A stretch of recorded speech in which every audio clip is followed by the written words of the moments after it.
Should I use a home equity line of credit or a policy loan? What are the pros? What are the cons? What are the advantages? We're going to cover it all in this episode. And if you stick around to the end, Christina and I are going to let you know what we would choose. Hi, everyone. Welcome to Control and Compound with Darren Mitchell. I'm your host. And joining me as always, Christina Wyatt. Christina, how are you today? Hi, Darren. I'm doing great today. How are you doing? Good. This is a question we get a lot, so I'm excited for this podcast. Me too. But before we get started, I just want to remind everybody that if you're listening on your favorite podcast platform, you're going to want to subscribe and leave that 5-star review. And if you're listening or watching on YouTube, make sure you like, subscribe, and hit the bell button so you always know when new content's coming out. Don't forget to follow us on @Control and Compound on TikTok and Instagram. And one more, we now have that community, so make sure you go on Facebook and join Infinite Banking for real estate investors and business owners. All right. So before we jump into the home equity line versus the policy loan, I want to introduce a new acronym. This is an acronym we've kind of used internally and we share with clients. And the acronym is something. Anytime you're looking to make a financial situation, we say, "Do you have a clue?" Now we're not calling anyone clueless here, but CLUE actually stands for control, liquidity, use, and equity. So whenever you're making a financial decision, think, do you have a clue? So control, first of all. Are you in control? Is the government in control? Is the government like in control of your RSPs and your TFSAs? Is it a bank in control? Are you in control? Liquidity, just how easy is it to access the money? Okay, so again, you draw a map of all your investments and each one of them say, what do I have a clue on these? Do I have control? Do I have liquidity? Can I access it, right? Can you access your RSPs? A little challenging. Can you access a locked-in retirement account? No. Can you access a pension? No. Okay? And then use. Okay? Use is how flexible something is. Can I change my mind, change the payments, change how I access it? Do you have use of it? Can you use it easily? And then equity.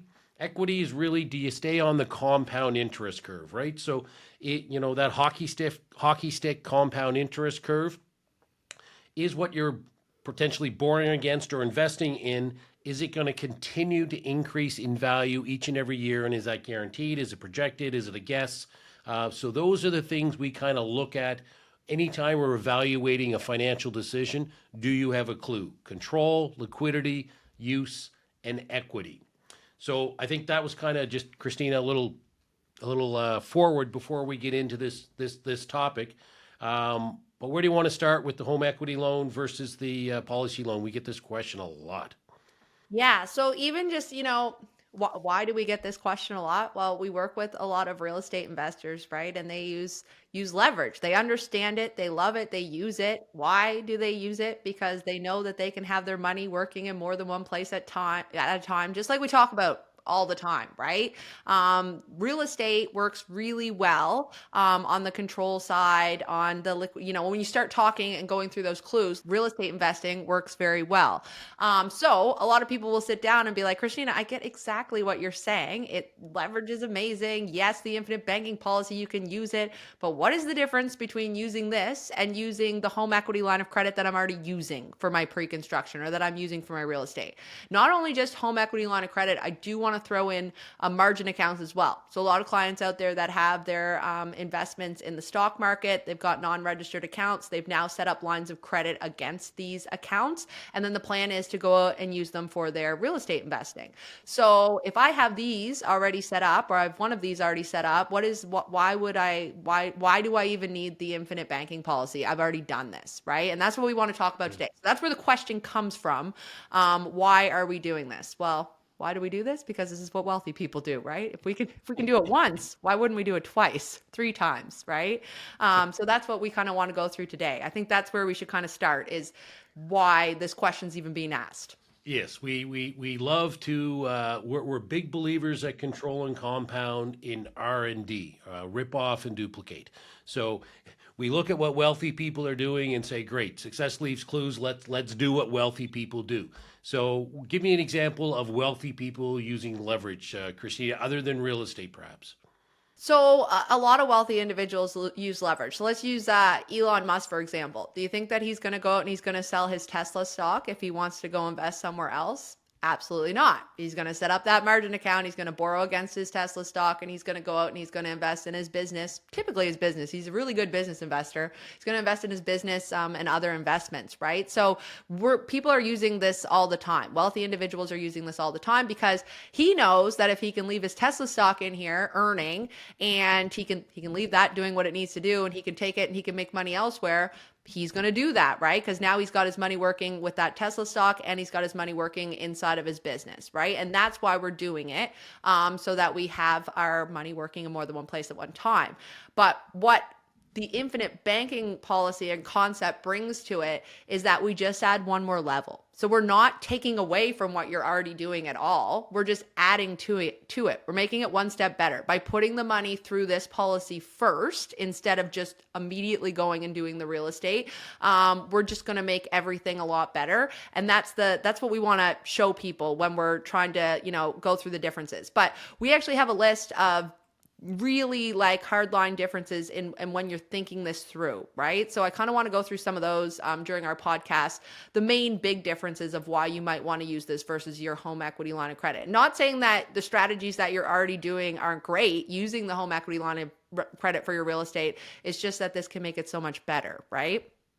Yeah, I mean, I love the Elon Musk story. A lot of the wealthy people do that. So what you're saying is infinite bankers are basically like Elon Musk. But no, but what I love about that, if you just think about that, why is he borrowing against it? Well, he believes his equity, clue, last one, is going to go up in value. And how much tax does he pay on those loans? Well, you don't pay tax on loans; those are tax free. So it's a super tax efficient way to access money. Same with an infinite banking policy. Those loans are tax-free, super tax-efficient way to access money, and especially in retirement as well, super tax-efficient way. So again, same principle, just like you said, an added twist. And we don't own, couple $100 billion worth of Tesla shares either. So this is more for the average and the wealthy, the regular wealthy, not the incredibly wealthy. So let's talk about some of those differences, Christina, you want to go through. I like, for me, the big one is when we compare a HELOC to an infinite banking policy loan, can each of these be called? In other words, can the lending institution change their mind and say, you know what, we think we're not comfortable with that loan anymore. You lost your job, Christina. The asset we loaned you against dropped in value 10, 20%. Your credit history changed. Can it be called a home equity line of credit and a policy loan? What's the answer? So the home equity line of credit or a margin account can be called at any time, right? They have, if you read through that contract, they have the ability to call that and tell you that you have to repay some of that. This actually happens quite regularly in a margin account, right? You're underwater, they're making you top that up to make sure that you've got the amount available to borrow against. So that happens regularly. I think it happened for a lot the last year or so. But lines of credit, people think, that doesn't happen as often, but with interest rates going up the way that they have, it actually is starting to happen a little more often. I was at a conference where Manulife Bank was speaking. They have those Manulife One accounts, which are great accesses to your home equity.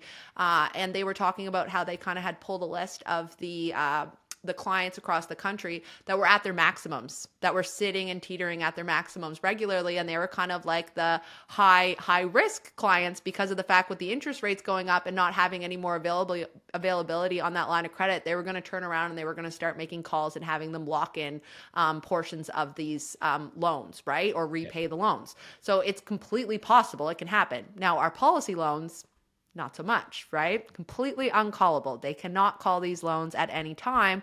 And because what we're using for collateral, cash values in there, they're guaranteed. They can't go backwards, right? So there would be no reason to ever call them anyways, because our money is always there to back it, which is great. Yeah, and just to point on that, Christina, just to clarify though, that the Manulife Bank you're referring to, you're referring to loans against Mortgage real products. estate. Yes, Loans against sorry. real estate, right? Yeah, I So should they're have been. not calling any of the infinite or loans against a policy. It's the loans against real estate. They're worried about the valuations, fluctuations in real estate, and those are the loans. But it really, to me, it teaches a lesson in there. It's when does a bank want to loan you money? When you don't need it. When does a bank not want to loan you money? When you really need it. If you're in business, you know this. If you're up and coming in business, it's so hard to get a loan. It's crazy. Once you're successful in things and there's all kinds of money coming in, money in the bank account, they'll loan you money left and right. Well, we're trying to plan for contingencies, options, flexibility, worst case scenario. So again, huge difference there. Home equity line can be called, and the policy loan can't. And And I think then that's that control side, Darren. So like when we're yeah, linking back Clue, that's control, right? The fact that it can't be called means we're in control. yeah, we talk You about know, yeah, yeah. Christina, what's the most important word in the English language? control. Oh, control. I thought it was love, family, Oh, hope. I mean, sorry. you're cold. I'm no. The most I should have said the most important word with respect to money, we believe in the Yeah. English language is control. Um, and then the next one is: do you have to make payments on a policy loan, and do you have to make payments on a HELOC? Yeah, so you don't have to make our loans are unstructured with our policy loans, right? So we pay them back when we want, how we want, and if we want to, which we talk about all the time. So we create the terms. We are in control of that loan and we decide what's going to happen with it and how we're going to pay it back. Now, we want to pay them back. That is part of the strategy. So don't get me wrong there, but we decide based on the project that we're working on how we're going to pay those back, right? Whereas with your home, with most home equity lines of credit, lines of credit, you're going to have to make that minimum payment. You're going to have to make that minimum payment each month for that interest. And that's not so flexible. We're talking Yeah, about flexibility. That's not great because if situations change, and interest rates go up and that minimum becomes, a pretty big payment, that's changing the dynamics of, what you're currently working on. If it's a large project where everything's tied up, that can change things, right? Like that's not ideal. yeah, huge. And then the other one that's important to me is if you're a real estate investor or a business owner, you got to be concerned about creditor protecting your assets. Hmm. So let's talk about creditor protection. Is a policy creditor protected? Is a home equity line of creditor or home equity line of creditor protected? The policy. So personal policies, when you name a beneficiary as a family member, it is completely creditor protected. So it cannot be touched. Bankruptcy, getting sued, all of those things, no, absolutely not. That policy can't be touched. On the other hand, your home can, right? Like your home can be, it's not creditor protected if something were to happen. Yeah. And then again, we're planning for contingencies here, but one of the incredible things about whole life is all the extra jobs it can do at the same time.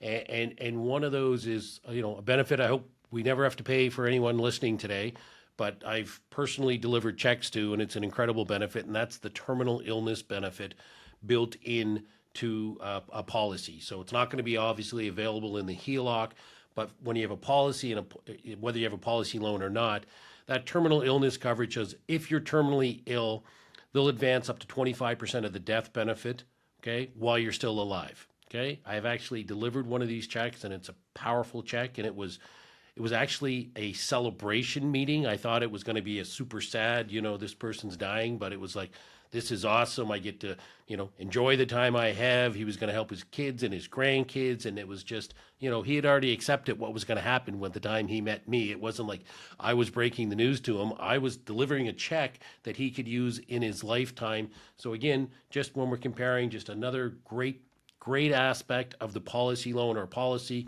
that you're not going to have with the HELOC. And then the other one we talk about, Christina, is doing more than one job. Is what about insurance or term insurance, specifically death benefit, if we compare the two of them? Yeah, so when you're using your home equity line of credit, you're typically getting asked when you set that up if you want to add life insurance for it through the bank, which can be very costly, or you can also go out and you can purchase your own term insurance to be able to cover it. The nice part about these policies is they are life insurance. That's what they are. So this is included in now. Don't want to say that immediately all of your term insurance needs are going to be covered with an infinite banking policy because we do tend to start with a lower death benefit, but it continues to grow grow every year it's growing. So as soon as it gets big enough that it can outweigh all of the term insurance that you need in life, you can eliminate that term insurance and you're going to be left with this whole life death benefit. And you don't have to worry about those term insurance renewals either. So maybe you do need a term policy right now, but in 10 years, you know that your infinite banking policy is going to be big enough to outweigh that. Well, a lot of people are worried about what's going to happen at their 10-year renewal. Will I be healthy? Can I get new insurance? Well, if you've got an infinite banking policy growing in the background, your insurance needs are covered for you, which is, I think that's a pretty, unique thing. That's different than the home equity line of credit. You're not paying for it. It's kind of built in, which is great. Yeah, I mean, I personally, I reached that point with the number of policies I have. I was buying them for cash value, but I reached a point where the death benefit grew to a point that I was able to eliminate those term insurance expenses. And if I had been borrowing from a HELOC, I never would have had that dollar doing that additional job and been able to save that money that I used to spend on term insurance. And then the other one I really like is we talk about compounding, right in the name, control and compounding. We think three really important words with respect to money. But the key we always emphasize when compounding is it's uninterrupted compounding, okay? Uninterrupted by taxes, fees, volatility, and spending. So we want it going up in value every single year so you get that exponential growth.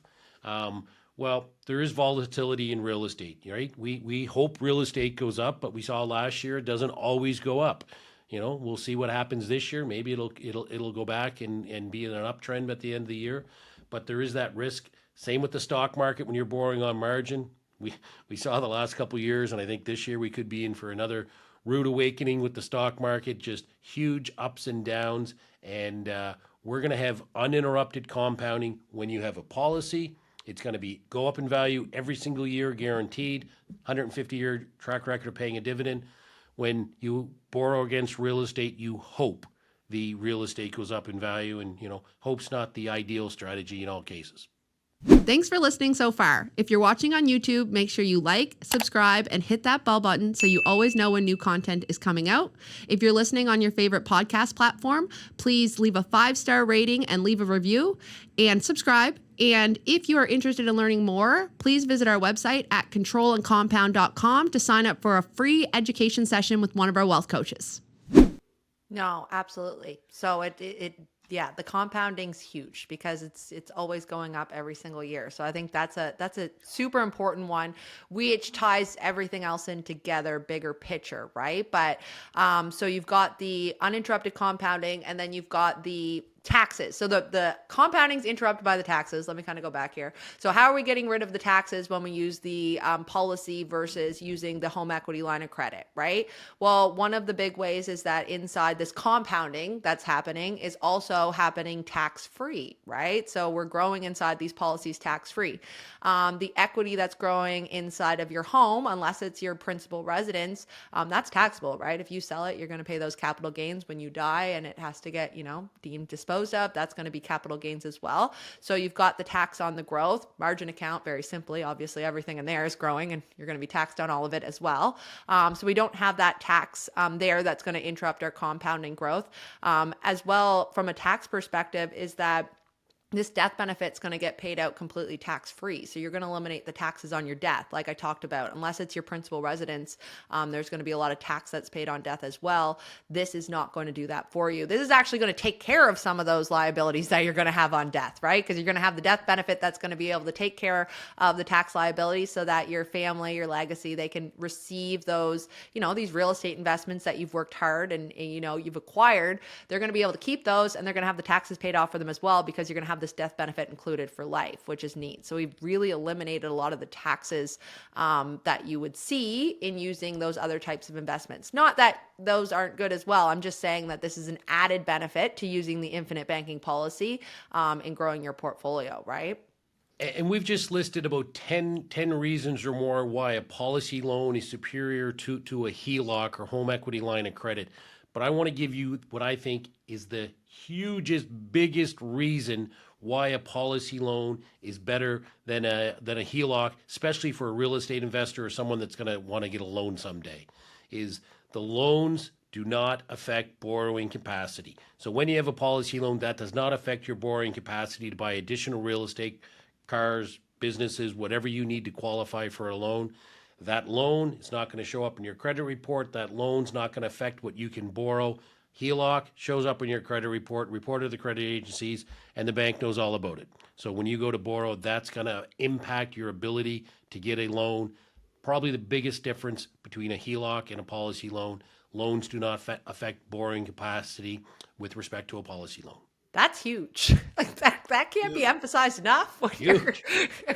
Huger. It's the hugest. That is very big. And like the cash values, when you go and speak to your lender, right? You go in and they're going to look at the cash values in your policy as a liquid asset. They also, like when we're talking liquidity, they know that you can take those cash values at the drop of a dime. So they look at it like it's liquid cash. They don't look at it like an, locked in account or anything like that. They know that that's cash that you've got on hand for your real estate investing. And they do, they're not going to see those loans that are outstanding on it. So super, super important. So it's a really good list of, all of the things that it can do.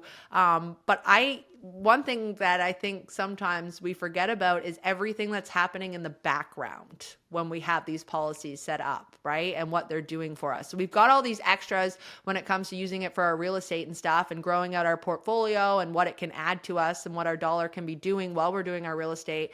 But what is actually happening in the background with that uninterrupted compounding too? Like where are we headed and how are we setting ourselves up for the future when we use this instead, Darren?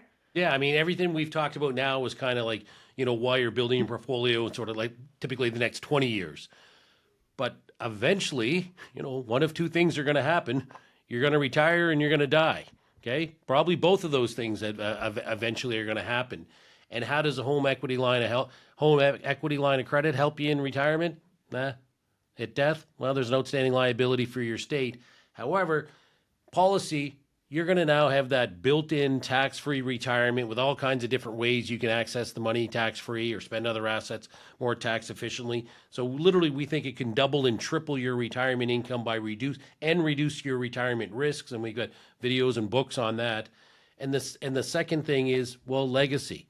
Now, again, you're in your 30s, 40s, maybe legacy is the most important thing to you. But trust me, when you get to your 60s and 70s, all of a sudden people that never cared about legacy start thinking, could I leave these properties to my kids? Are they going to be able to afford to pay the tax? Could I help this charity? Could I help something? Could I leave my family with a bag of money that they're going to be fine, whether that be your spouse, children, second spouse, third spouse, fourth spouse, whoever it is? Legacy and tax-free retirement, like, again, we talked about the huge difference on the doesn't affect your borrowing capacity, but really that's the biggest difference in the next 10, 20 years. But in the later years, it's that tax-free retirement and a tax-free legacy. Can't emphasize the importance of those as much. I know sometimes we don't like to think that long-term in the future, but trust me, the stuff you do now will impact your future incredibly. It's like a 2 or 3 degree turn in the road. Well, you factor that out 20 or 30 years, and it's a difference of a wealthy tax-free retirement or a struggling retirement, and it's a difference of leaving your family protected, well funded for the rest of their needs versus maybe not leaving your family with enough to pay the tax. Exactly. And this is all happening in the background while we're doing everything we would have been doing anyway. So it's just one extra step that you can add that is now going to have us thinking about retirement without having to think about retirement, right? It's going to happen in the background without us, sometimes we get so super focused on, growing business, growing real estate. You don't need to think about that long term, but this is just going to automatically do that for you, which is, I love that. I love that this is setting people up without even knowing. Like they're thinking of all the great things at the beginning, but it's going to be an even better conversation, down the road when we can say, yeah, you did all of those things that you wanted to do and you kicked butt and you accomplished that. But at the same time, you also grew out this, your own you're in control of pension fund almost, right? Like we've got the control of it. You've got yourself set up for retirement as well, which is awesome. Yeah, it's like, I'm going to have so many properties and so much business or whatever and savings. I'm not going to need this tax-free retirement. And yeah, I'm pretty sure you're going to be interested in minimizing your tax in retirement. And if you're going to have that many properties and be successful, then you've got a massive tax liability, and the tax-free death benefit is going to take care of that. So, Christina, I think we're going down the path. This is going to be a pretty simple question at this point. Which one would you use, the HELOC or the policy loan? Yeah, so you'd think that I would say one or the other, but it's my answer is both, and I use both regularly. Like I think they're both great tools, and I love the more tools that I have when I go and meet with a lender, the better off I'm going to be, right? So same thing when I hit retirement, the more wealth buckets we call them that I have, the better off I'm going to be. So I use both. That's the answer for me. I feel like yours is probably the same, eh, Darren? Yeah, absolutely. Like there's infinite banking people out there that say use the policy loan for absolutely everything. We don't believe that at Control and Compound. I talked about a fourplex I bought a couple of years ago. Well, I could have funded the entire fourplex with a policy loan, but I used the policy loan for the down payment, and the other 80% I got a mortgage at 2.99% locked in for 5 years. I think it would have been crazy to borrow at 5, 6, 7% from a policy loan when I could borrow at 2.99 on a mortgage. So I'm always looking at options when I go to do an investment opportunity, whether it be real estate or something else. It's, what are the pros and cons for this particular investment that I can do? But I have the policy, so it's still building in the background that tax-free retirement and legacy. And I know without question I can borrow from the policy loan no matter what. If things get bad, if things turn south, if real estate drops, if business falters, no matter what, I can get there. So absolutely, we encourage you to use both. When I tell people, if you're thinking of starting a business or if you're thinking of leaving your T4 job, we always talk about applying for a disability contract and maybe some life insurance before you do, because you want that income to show you have that income. Well, sometimes it's the same with your HELOC too, right? Are those lines of credits? You might want to apply for some of those. They could change when they find out you're not working, but there could be a delay there. So absolutely, we encourage you to use both and then make that decision at the rate, at the circumstances, my borrowing capacity at that time, which is the best one. But I've got a big line of credit and I've got all kinds of cash value, and I make the decision on a case by case basis. Yeah, just set yourself up for success, right? By having them both. We always tell people to have all these, set yourself up for opportunities. And that's what you're doing. But with having the home equity line of credit set up and ready to go, having your infinite banking policy set up and ready to go, you're setting yourself up for success and to be able to take control and, get those opportunities every chance you can. Yeah, instead of all your eggs in one basket, we want to have as many baskets as possible. That's going to give us flexibility, security, and it's going to allow us to draw from each basket, which is in the most tax efficient way or the best decision at the time based upon a number of other factors. Yeah, I always tell people this basket just makes your other baskets better, like your other buckets better, right? You just add this one to it, and you add that one extra step, and then everything just gets that much better because you've got your dollar doing more than one job, which we talk about all the time, right? We want our money as real estate investors, and you want your money working in as many places as you can. So if you can add these extra 10 places that we talked about today, why wouldn't you? Which is why, using both or, whenever the deals come up, whichever one works better, but having the ability to use both is what's important, right? Having yourself set up so that you are able to use one or the other. Yeah, and I'll just tell you one quick story before we wrap up here. Like, I remember when COVID first hit, I had a call from a client in Ontario, had a couple restaurants, successful, and we all know what happened to restaurants during COVID, right? It was you feel terrible. It wasn't, they did nothing wrong. It was just the business they were in happened to be a business that was just devastated by COVID. And he asked me, he said, I think I should max out my policy loan. And I said, okay, let's talk about it. I go, we can do that.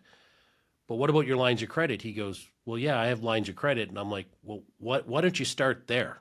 I go, if they call them, if they change their mind, yes, we can get the policy loan. But if you can get the line of credit in his circumstances, it made sense to get the line of credit. And then if they called it or he needed more money, he could come to the policy loan. But if he went to the policy loan first and then they took away his line of credit, well, he was going to have no other resources. So again, when I say case by case basis, it's not always policy loan. But to wrap up here, I think the key is, if you have real estate, if you have equity, get a line of credit against it, get a HELOC, plan for that emergencies. And if you don't have an infinite banking policy, get an infinite banking policy. You want to have both of those to be able to use in the future, not just one. That's it. Thanks for watching. Thanks for listening. Please join our community, like and subscribe. Cheers. Thanks for listening to this podcast. If you're listening on YouTube, please like, subscribe, and hit that bell button. If you're listening on your favorite podcast platform, please leave us a 5-star review and subscribe. And if you want more information, check out our website, controllandcompound.com, and you can sign up for an education session with one of our wealth coaches.